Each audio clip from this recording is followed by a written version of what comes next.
চল। Sir sir sir,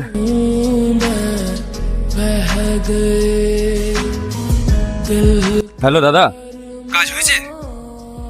হ্যাঁ দাদা। সাব্বাস, এই না হলি তুই আমার শের। ছোট, কি অবস্থা করেছিস রে? তোকে কেউ বাঁচাতে পারবে না।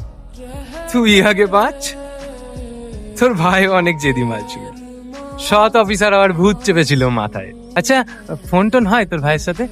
জান্নাতবাসী হয়েছে? ফালতু ফালতু মেয়েটা অনাথ হলো, বউটাও স্বামী হারা। ভালো অফার দিয়েছিলাম তোর ভাইকে। নমস্কার, সবার মুখেই শুনছি অনেক সমাজ সেবা করছেন। ভালো ভালো ভালো। এই জল খাবারটা দে,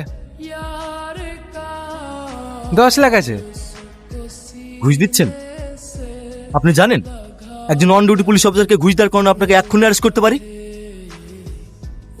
এতদিন কি করেছেন না করেছেন আমি কিচ্ছু দেখতে চাই না। কাল থেকে যদি আপনি আপনার অবৈধ কাজকর্ম বন্ধ না করেন, কোমরে দড়ি বেঁধে কুকুর মতো টানতে টানতে আপনাকে লকপে ঢোকাব।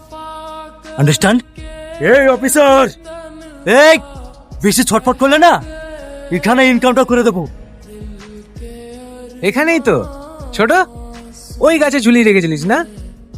না না দাদা, এই গাছে, ওই ডালটায়। তাকে ওর হাত পায়ে রক কেটে বস্তা ভরি থানার সামনে ফেলে দে, পরের ওসি আসলে কাহিনী শুনে ভয় পেয়ে যাবে। সত্যি তুই আমার সে, তাহলে ওটাই কর।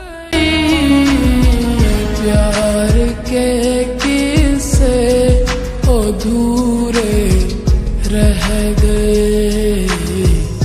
আমি সরাসরি কথা বলার চেষ্টা করব মির্জাফর থানার ওসি রিহান মন্ডলের সঙ্গে। আপনাকে কারা খুন করার চেষ্টা করেছিল? আপনি কি কাউকে চিনতে পেরেছেন?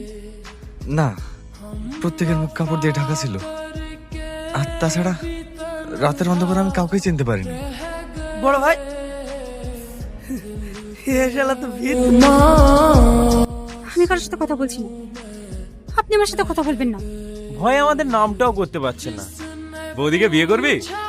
হ্যাঁ, আই বড় ছেলে বৌদি, বিয়েটা করে ফেলো। এই অল্প বয়সে আর কতদিন একা একা থাকবা?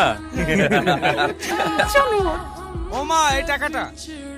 লাগবে না। টাকাটা আমাদেরকে দিয়ে গেল যাচ্ছে। আমি নিয়ে নিলাম বৌদি, 6 মাসের লেগে বিয়েটা আমাকে করতে হবে। এই যা সিগারেট লাই।